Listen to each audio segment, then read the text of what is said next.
Magandang araw mga bata! Narito na ang ating aralin sa Reading and Literacy Quarter 2, Week 5, Day 3 na tayo. Ano-ano ang mga gawain o tungkulin ninyo sa tahanan? O, naalala nyo pa ba ang ating aralin tungkol sa tungkulin? Pag sinabing tungkulin, ito yung mga bagay na ating dapat ginagawa sa tahanan. Sige nga, magbanggit nga kayo ng isa. Ang mga halimbawa na maaari nating maging tungkulin sa ating tahanan. Halimbawa, ligpitin ang laruan pagkatapos maglaro. Yan. Tapos, gumawa ng takdang aralin. Ligpitin ang higaan. Tumulong sa paglilinis. So, ilan lamang yon sa mga tungkulin na maaari niyong gampanan sa inyong tahanan. So, ano-ano ang mga gawain o tungkulin ninyo naman sa paaralan? So, marami, 'di ba? Makinig sa guro, mag-aral ng mabuti, pumasok sa takdang oras. Yan, makiisa sa talakayan. Ano pa? Panatilihing malinis ang silid-aralan. So, marami kayong natungkulin sa ating paaralan. So, bakit mahalaga na gampanan ang mga tungkulin na ito? Siyempre, ginagawa ito para maging maayos, no? Maging maayos ang tahanan, maging maayos ang paaralan. Kasi kung hindi natin gagawin yung mga tungkulin na yun, magkakaroon tayo o magkakagulo tayo. Ano-ano maaaring maging resulta o bunga ng hindi pagtupad sa mga tungkulin na ito? Yan. Dahil walang panahon na gawin ang tungkulin, hindi kayo magkakaintindihan. Mawawala ng pagmamahalan. Mali lagi ang nakikita. Lagi kayo nag-aaway. Okay? So, hindi nagkakaroon ng kapayapaan sa tahanan at paaralan kapag hindi tayo sumunod sa alituntunin. Sa araw na ito ay pag-aaralan natin ang mga tungkulin ng bawat miyembro ng pamilya. Iuugnay natin ito sa pagtupad ng mga bata ng mga tungkulin sa paaralan. Bago natin simulan ang pagbasa ng tula, basahin muna natin ang mga salita. Maaaring mahirap para sa inyo o hindi kayo pamilyar. Basahin nyo, kapahamakan. Ulitin nyo nga. Nakikita nyo naman, di ba? Hindi ligtas kapag may kapahamakan. Upang tayo ay manatiling ligtas mula sa anumang kapahamakan, iwasan nating pumunta sa mga lugar na hindi tayo pamilyar. So, kapahamakan, ibig sabihin, may posibleng mangyari na hindi maganda. Ang kapahamakan ba ay isang bagay na gugustuhin nating maranasan? Siyempre hindi. Bantayan. Basahin nyo nga. Ang mga gamit sa paaralan ay kailangang bantayan ng gwardiya sa gabi upang masiguro na hindi sila mawawala o masisira. So, kailan ka binabantayan ng iyong magulang? Bakit kailangan kang bantayan sa gawaing ito? Halimbawa, binabantayan kayo ng magulang nyo kapag kayo ay namasyal sa mga matataong lugar. Bakit kayo binabantayan? Kasi maaari kayong mawala at mahirap hanapin, lalo na kung siksikan ang mga tao. Makabuluhan. Basahin nyo nga.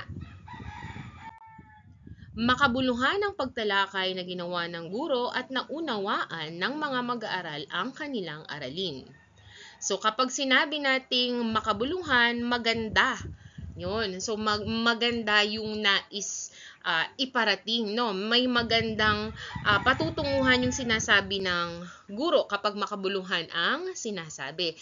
Kumbaga, may kwenta siya, may halaga yung sinasabi kapag makabuluhan. So, kapag ang isang bagay o gawain ay makabuluhan, natututo ba tayo dito?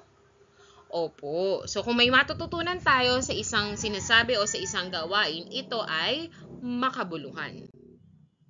Ilalaan. Ulitin nyo nga. Ilalaan ng bata ang oras sa pag-aaral at paglalaro. Pag sinabi nating ilalaan, ibibigay ang oras. Pwedeng oras ang ilaan, pwedeng pagkain. Ilalaan ko ang pagkain ito sa aking kapatid. Yan. Pwedeng panahon, oras din yon. Pwedeng ilaan ang isang gamit. Yan. So, ano pa ang mga bagay na pinaglalaanan natin ng oras? So, marami. Pag-aaral, yan, paglalaro, okay? Pero dapat may tamang oras sa bawat bagay, no? Dunong. Ulitin nyo nga. Ang dunong ng mga bata ay nakikita sa husay nila sa pagsagot sa mga tanong ng guro. Pag sinabing dunong, ito yung karunungan, kaalaman, talino. Ang dunong ba ay kasing kahulugan ng talino? Opo. So pag sinabing dunong, ibig sabihin talino yon. Sakuna. Pag sinabing sakuna, ito yung mga halimbawa, earthquake, yung lindol, pagbaha, tagtuyot, wildfire, ito yung sunog, no? Yan, sa kagubatan kapag may tagtuyot, kadalasan nagkakaroon ng wildfire. Ito yung malawakang sunog na nangyayari sa mga gubat. Ang lindol at baha ay ilan lamang sa mga kalamidad na nagdudulot ng sakuna sa mga tao. So, ang sakuna ba ay magandang kaganapan o pangyayari? O hindi? So, basahin natin muli. Kapahamakan, bantayan, makabuluhan, ilalaan, dunong, sakuna. Alin sa mga salitang ito ang pamilyar na sa inyo? Sige. Siyempre naman siguro meron kayong pamilyar na doon ng mga salita kagaya ng sakuna. So, kung hindi man pamilyar, at least nalaman nyo kung ano ba ang ibig sabihin nito. Bago ko basahin ang tula, tandaan ninyo na makinig ng mabuti. Tandaan din ang mga bahagi ng kwento na makakatulong sa inyo upang mas maunawaan ito at masagutan ang mga gawain. Ang panalangin ng isang mag-aaral. Panginoon, sa araw-araw kami ay gabayan, ilayo sa anumang kapahamakan. Sa mga gawain sa tahanan, kami ay tulungang makagawa, upang sa pagpasok kami ay laging handa. Uulitin ko. Panginoon, sa araw-araw kami ay gabayan, ilayo sa anumang kapahamakan. Sa mga gawain sa tahanan, kami ay tulungan makagawa upang sa pagpasok kami ay laging handa. Sa aming pag-upo sa silid-aralan, sa aming pakikinig, kami ay bantayan, talino na sa amin ibinigay, aming ilalaan sa makabuluhang bagay. Tulungan mo kami na mga laga sa paaralan na sa amin ay nag-aaruga. Ingatan nawa namin ang libro sa aklatan. Alagaan ang mga pahina at huwag sulatan. Gabayan mo din ang aming mga guro upang masigasig silang magturo. Kanilang talino sa amin ibahagi upang dunong at kabutihan sa amin ay manatili. Iiwas mo ang aming paaralan sa anumang sakuna, upang aming pag-aaral ay huwag maabala. Mga katulong sa paaralan ay pag-ingatan, sa karamdaman at kapahamakan sila ay bantayan. Salamat sa lahat, aming Panginoon, kami ay nagagalak saan man maparoon. Pagmamahal mo sa amin ay napakalaki, aming puso ay puno ng ligaya sa araw at gabi.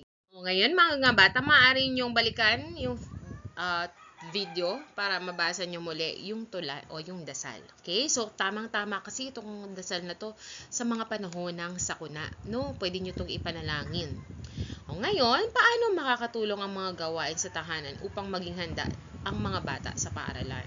Siyempre, mga bata, ang una nyo talagang paaralan ay ang tahanan. No? Kung ano yung tinuturo sa paaralan, sa tahanan ninyo, nagre-reflect yun sa pagpasok nyo sa paaralan. Kung tinuruan na kayo na magwalis, siyempre pagpasok nyo sa paaralan, marunong na kayong maglinis, marunong yung ligpitin yung mga kalat ninyo.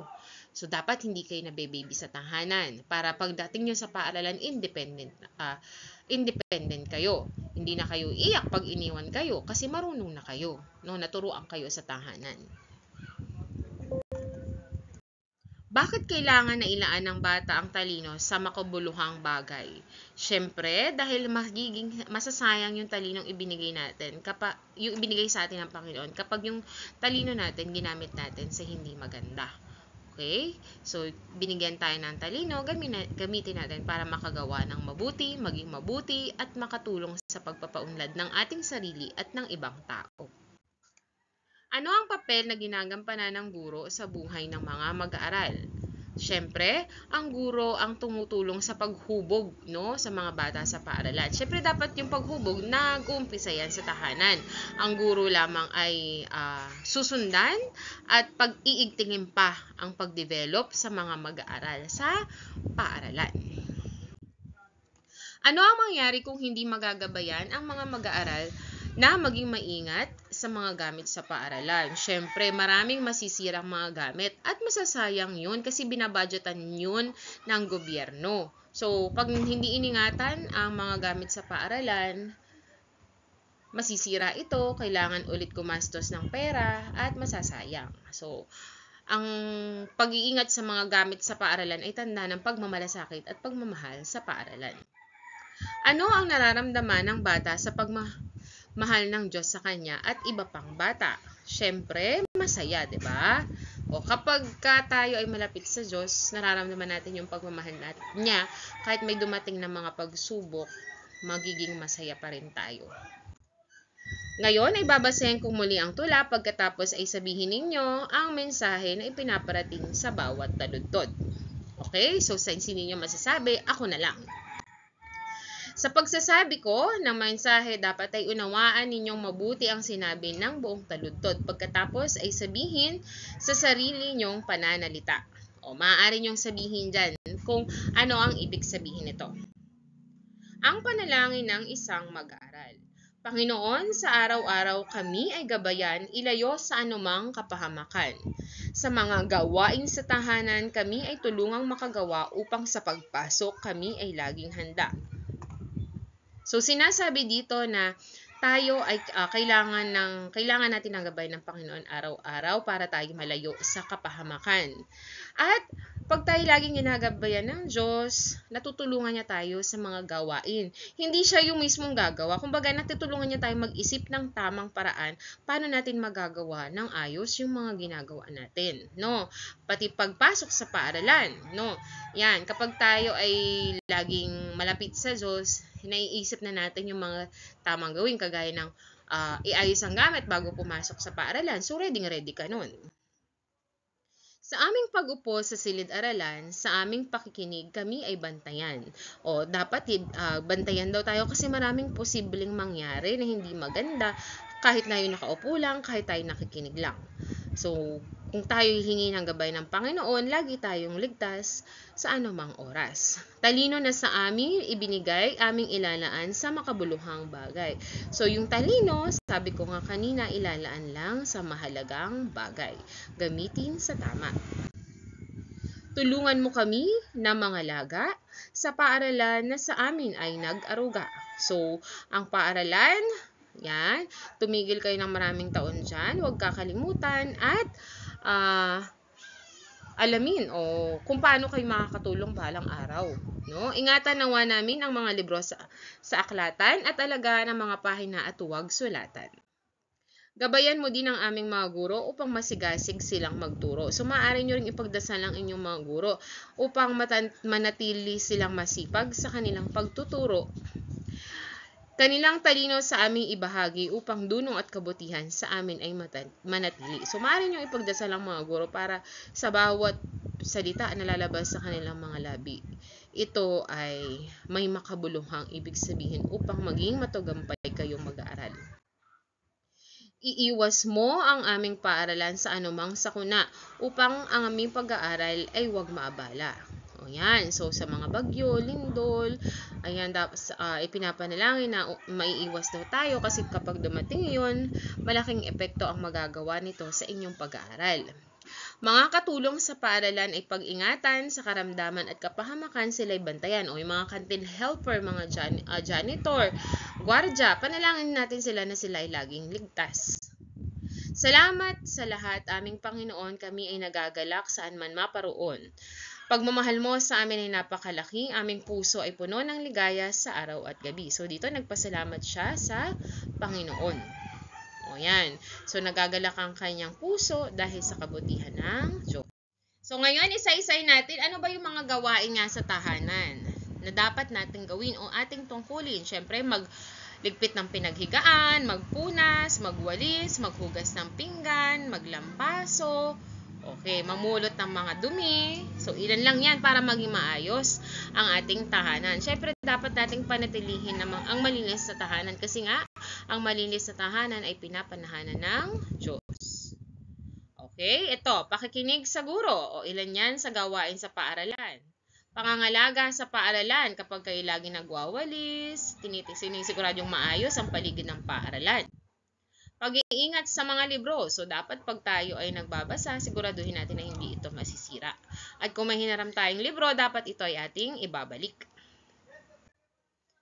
So, ano-ano ang nakita nating paskil sa paaralan na gumagabay sa atin upang magampanan ng maayos ang ating mga tungkulin? O, ito ang ilan. Bawal manulak. O, diba? Kasi kapag nagtulakan, maaaring may maaksidente, mapatama yan kung saan. Bawal sumigaw. May mga nagkaklase, syempre sa paaralan, so bawal sumigaw. Pumila ng maayos o para maiwasan ang pagkakagulo sa hanay. Makakalabas ang lahat ng maayos, pipila tayo, hindi nagtatakbuhan. Bawal magkalat. Yan, mahalaga to para hindi laging madumi ang paaralan. No, consistent na maninis. Okay, so ilan lamang yan sa mga babala na maaari nating makita sa paaralan. O, mga dapat at hindi dapat ikilos sa paaralan. At mga dapat ikilos sa paaralan. O, mga akmang kilos sa paaralan. Siyempre, pumasok ng maayos, magwalis. O, ano pa? Makinig sa guro. Yan. So, pulutin ang mga kalat, magdilig ng mga halaman. Mga hinding akmang kilos sa paaralan. So, pitasin ang bulaklak, sirain ng halaman, pumasok ng late sa klase. So, ilan lamang yon sa mga hindi tamang gawain sa paaralan. O, mga akmang kilos sa paaralan, maging magalang. O, kahit pa ang kausap nyo ay janitor o ano man siya, so, dapat maging magalang tayo. Maging mabait. O kung may kaklase kayo na kulang sa pagkain o walang pagkain, pwede kayo mag-share sa kanya. Wag mangungopya. Wag tayo dapat nangungopya sa ating katabi. Tulungan ang kaklase, lalo na pag siya'y nasaktan, nadapa. Hindi yun tatawanan nyo o kaya iiwanan nyo na siya. Maging mapagbigay. So, maging mapagbigay, parang katinatod doon, no? Nagsishare sa kanyang kaklase. Makinig sa guro. O, syempre yan, makinig sa guro para walang gulo. Kasi, kaya nagagalit ang ibang guro, may hindi nakikinig na bata. Mga dapat at hindi dapat ikilos sa paaralan. O, ang mga hindi akmang ikilos, nanunulak ng kaklase. Nakikipag-away. Maingay sa klase. Nangungopya. Hindi nakikinig sa guro. Babalikan natin ang mga saktong ng tula upang makuha ang mga salitang kilos sa bawat bahagi. Panginoon, sa araw-araw kami igabayan, ilayo sa anumang kapahamakan. So, dito, sa bahaging ito, alin kaya dito ang kilos? So, eto yun. Gabayan. Sa mga gawain sa tahanin, kami ay tulungang makagawa upang sa pagpasok kami ay laging handa. So, dito, alin ang kilos? So, meron tayong tulungan. Sa aming pag-upo sa silid-aralan, sa aming pakikinig, kami ay bantayan. So, dito ang kilos ay pag-upo, pakikinig. Talino sa aming ibinigay, aming ilalaan sa makabuluhang bagay. So, ilalaan. Tulungan mo kami ng mga laga sa paaralan na sa amin ay nag-aruga. O yan, ano yun? Tulungan. Nag-aruga. Ingatan nawa namin ang libro sa aklatan. So, ingatan. Alagaan ng mga pahina at huwag sulatan. Alagaan. Gabayan mo din ang aming mga guro upang masigasig silang magturo. Kanilang talino sa amin ibahagi upang dunong at kabutihan sa amin ay manatili. So, gabayan at ibahagi. Iiwas mo ang aming paaralan sa anumang sakuna. Iiwas upang aming pag-aaral ay huwag maabala. Mga katulong sa paaralan ay pag-ingatan. sa karamdaman at kapahamakan sila'y bantayan. So, ang iiwas at pag-ingatan ang ilan sa mga salitang kilos. Salamat sa lahat, aming Panginoon. Kami ay nagagalak saan man maparoon. Pagmamahal mo sa amin ay napakalaki. Aming puso ay puno ng ligaya sa araw at gabi. So, nagagalak, ito ang kilos. So, sabihin kung tama o mali ang pahayag. Ang kapahamakan ay hindi magandang kaganapan. So, tama. Ang sanggol ay isa sa mga tao na dapat bantayan. Tama. Ang mga aklat ay karaniwang naglalaman ng mga makabuluhang impormasyon. Tama. Ang oras na inilalaan mo sa paggawa ng isang bagay ay ang panahon na sinasayang mo. Mali. Ang dunong ay nasusukat sa alam ng mga tao. Tama. Ang sakuna ay isang pangyayari na gustong maranasan ng tao. Mali. Piliin ang tamang kilos na ginagawa sa larawan. Ito. Siyempre, ito ay nagbabasa. Dito, naglilinis, nagluluto. Nagluluto. Next, nagpupunas, naglalaro. So, syempre, letter B, naglalaro. Umiiyak, kumakanta. So, letter A, umiiyak. Nakatayo o naliligo. Syempre, ito ay naliligo. So, nawa ay marami kayo natutunan sa ating aralin. Hanggang sa muli, paalam!